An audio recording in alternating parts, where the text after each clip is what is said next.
Salut à tous et à toutes et bienvenue dans cette vidéo particulièrement particulière. Aujourd'hui on va faire de l'urbex, ou ça, au fort de la Chartreuse. Donc voilà les gars, on vient d'arriver au fort de la Chartreuse. On est ici pour tester le stabilisateur, donc c'est toujours mieux qu'un test à la maison. Donc il y a plusieurs bâtiments ici et on va rentrer dans le premier. Donc voilà, on va commencer notre visite maintenant.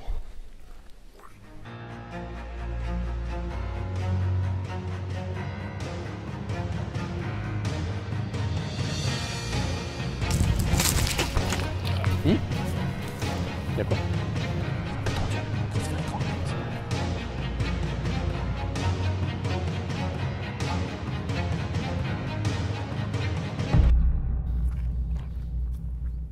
Hop, on va filmer un peu le bâtiment.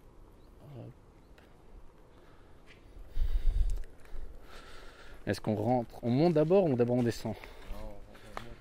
Parce qu'ici apparemment il y a une cave. On va monter.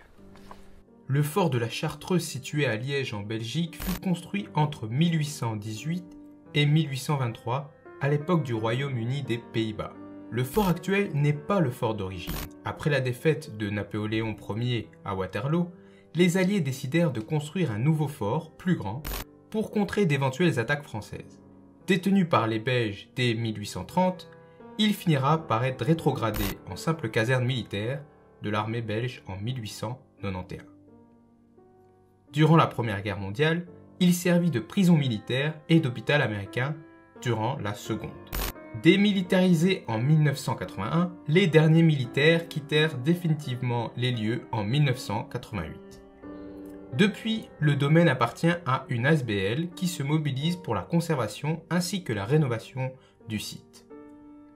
Le fort de la Chartreuse est un spot assez connu. On y croise pas mal de monde lors de la visite. Ça a d'ailleurs été notre cas. Ceci est dû au fait que l'adresse est publique. Année après année, la nature a pris le dessus sur les lieux, comme vous le constaterez durant cette vidéo. Pour l'instant rien de ouf. C'est un squelette ou pas? Là c'était une toilette. Ouais, c'est une toilette. Donc... Tu veux trouver un squelette ou pas? Petite pause suite à cette blague. En réalité, il y a vraiment eu des morts. Et on rapporte de nombreux faits divers et d'histoires assez inquiétantes. Le 11 novembre 1998, un enfant âgé d'à peine 10 ans trouva la mort. Elle aurait été causée par un coup violent à la tête, ce qui provoqua une hémorragie cérébrale. 17 ans après, le 6 février 2015, une infirmière de 52 ans a été retrouvée baignant dans son sang. Elle a été tuée à coups de couteau, arme qui d'ailleurs a été retrouvée à proximité de son cadavre. Plus récemment, le 14 avril 2017, un corps a été retrouvé sur les lieux. On ignore encore s'il s'agit d'un acte criminel ou d'un suicide. Cause du décès, inconnue.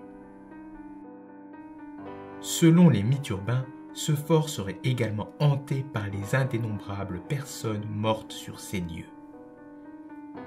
C'est le numéro de cellule, regarde. Ah oui. Les gens restent là-dedans. Donc voilà les gars. Petite prison au KLM. Ça va, c'est plus grand que ma chambre. Donc à côté, il y a toutes les autres cellules, 123. Celle-là est plus grande. Hein. Deluxe. Ici, ouais, c'est ça, VIP. Elle est un peu plus grande. Celle-là aussi. Ça va, ça c'est une taille normale, je pense, pour comme une cellule en prison, non? C'est plus ou moins ça. C'est pour 2 personnes, je crois. Ouais, je crois que c'est plusieurs personnes. L'autre, c'est. Putain, mais l'autre, t'as vu comment c'était? Je crois que c'était isolement.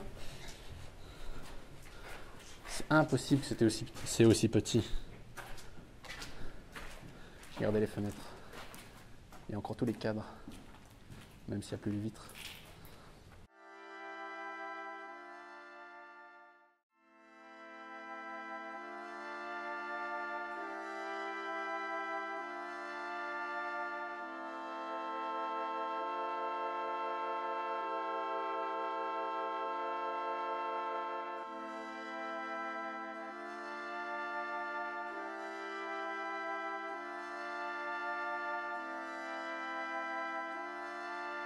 Pareil.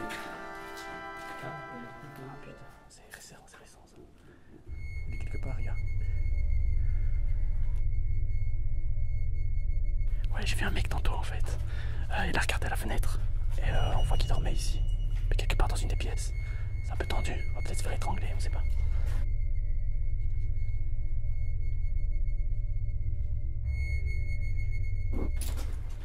Regarde aussi le microphone. Ouais, c'est bon. Y'a quoi là? Y'a quoi? Il est caché là, je pense. Ouais, c'est quoi ça? Y'a quelqu'un caché? Oui. On refait encore là?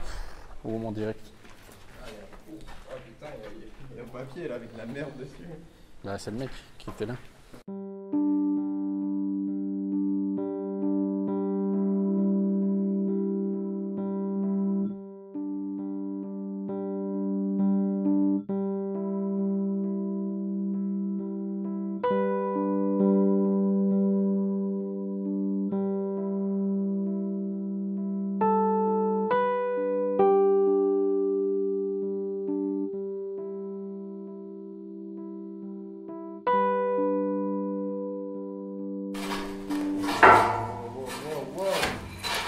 Incroyable, c'est très agile.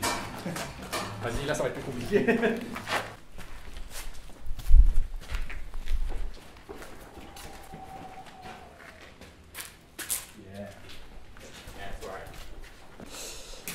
On va filmer le bâtiment à côté. Ou bien la cave. La cave. On peut filmer la cave.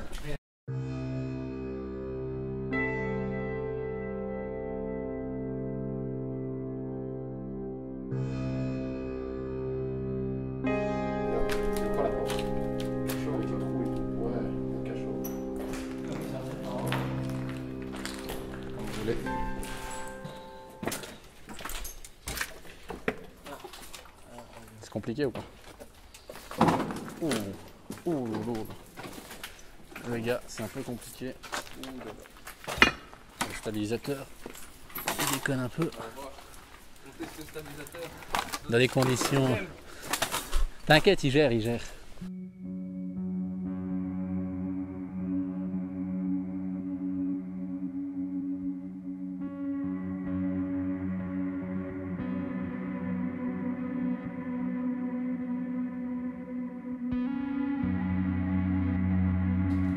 Peut-être aller le bâtiment où il y a un toit. Il y a quoi? Eh, il est marqué équipement, regarde. Oh. Équipement. Par contre, C'était quoi la salle où ils rangeaient tous les pailles? ouais. Ah bah là, ils ont bien rangé. Hein.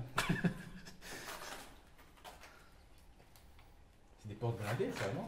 C'est juste des portes en bois. Là, on a dit ça. C'est un bois. Un bois massif. Bois incassable.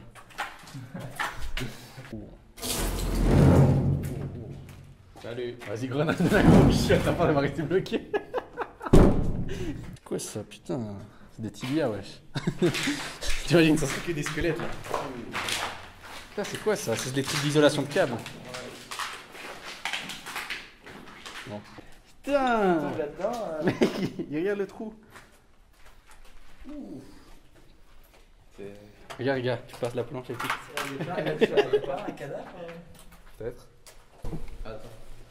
Vas-y. Donc voilà, il va partir en expédition pour aller voir qu'est-ce qu'il y a là-bas. Cette entrée mène à ce qui était autrefois le poste de commandement fortifié. Il a été abandonné dès les premiers jours du conflit et n'a jamais été réutilisé après la guerre.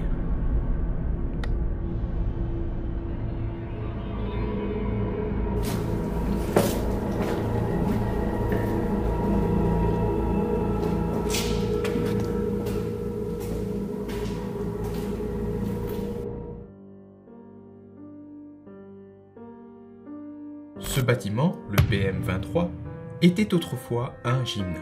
Il a été construit avant la Première Guerre mondiale et a servi jusqu'en 1960. Comme nous l'avions précisé au début de cette vidéo, nous ne sommes pas là pour admirer le paysage. Bon, un peu quand même. Mais on est surtout là pour voir comment se débrouille ce stabilisateur pour smartphone sur le terrain. Pour ceux qui l'ignorent, cette merveille technologique permet de stabiliser l'image sur 3 axes à l'aide de petits moteurs qui rectifient la position donnée par un gyroscope.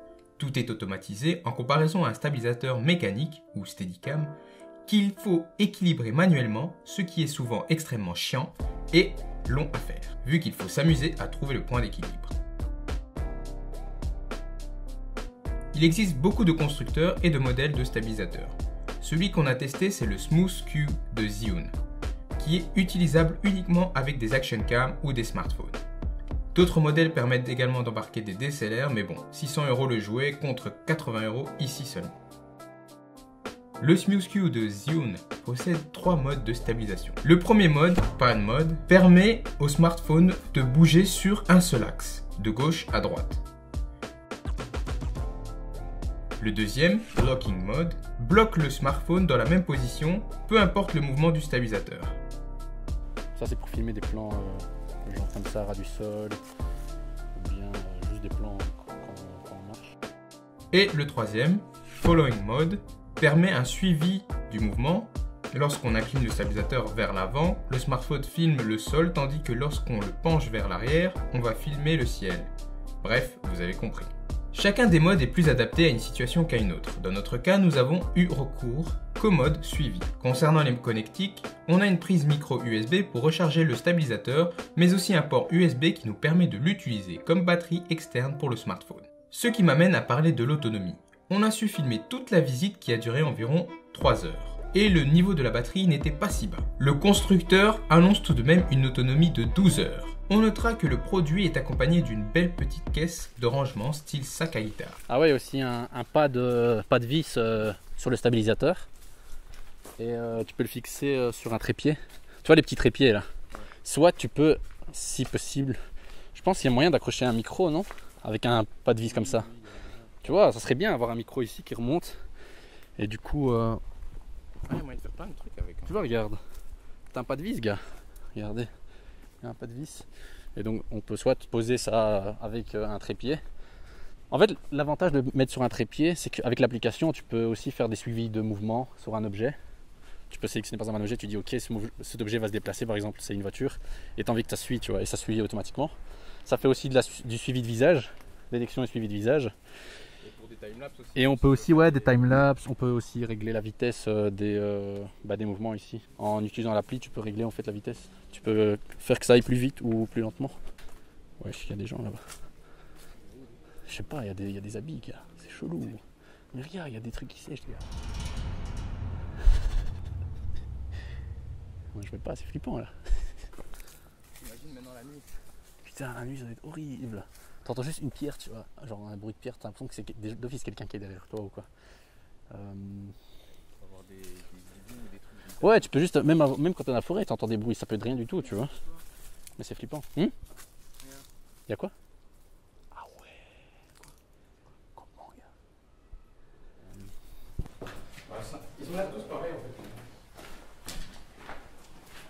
C'est plus lumineux celui-là. Putain, il y a des... Ça, c'était les douches.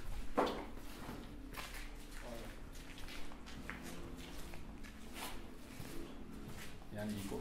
Ouh. Ça, c'est une grosse chaudière. Je sais pas ce que c'est.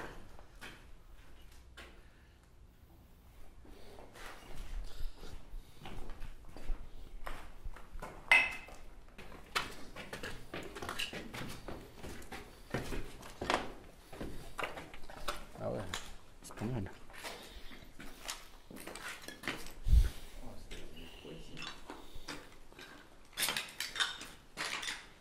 Non, on va y dire.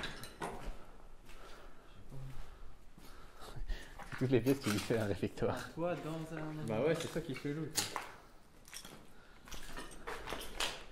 Moi je voyais bien un truc comme ça avec des lampes. Il n'y a pas de...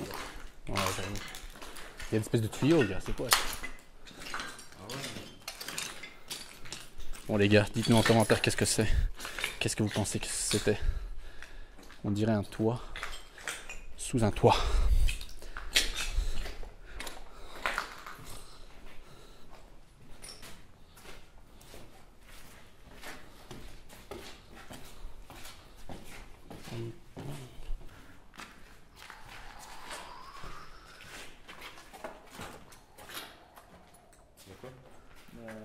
Ça descend, c'est le vide. Oui, Oh, mais ça va, je peux dessus. c'est une barre. Et puis une corde. Ah, il y a une corde. Vas-y. Regarde la corde, moi je sais pas combien c'était dessus là. Non?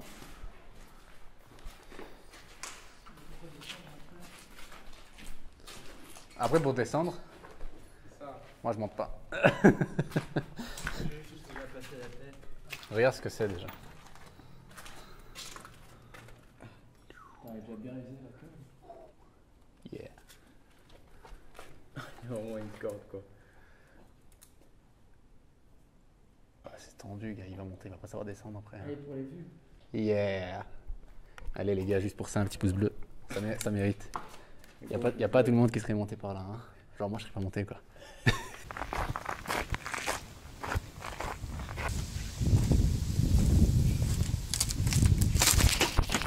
Putain. Qu'avons-nous pensé de ce stabilisateur et de cette fameuse visite? Alors pour ce qui est du stabilisateur, il s'en est très bien tiré. On vous laisse juger par vous-même dans les commentaires. À part le manque d'indications sur le mode dans lequel on se trouve, ce stabilisateur est un produit de qualité. Son autonomie, son prix ainsi que sa housse de rangement en font un accessoire indispensable pour les voyages. On comptait s'en servir uniquement pour cette vidéo, mais vu le résultat, on l'utilisera probablement pour filmer d'autres vidéos dans le futur. En ce qui concerne la visite, on n'a pas pu voir tous les bâtiments, certains se sont fait engloutir par la végétation qui s'est développée durant toutes ces années. Globalement, les pièces dans la caserne se ressemblaient fortement. On n'a pas su identifier beaucoup de choses étant donné que les lieux étaient fortement endommagés, mais l'ambiance était assez cool. Comme si le temps s'était arrêté et qu'on vivait dans un monde post-apocalyptique. Bon, j'exagère un peu. Ça a éveillé en nous un sentiment d'aventure, un mini voyage sur les traces du passé. Voilà les amis, on va s'arrêter ici sur cette magnifique vue du fort de la Chartreuse. Et j'espère que ça vous a plu cette petite vidéo spéciale.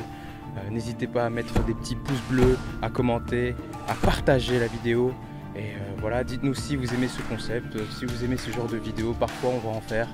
Et voilà, on vous dit à une très prochaine aventure. Allez, ciao!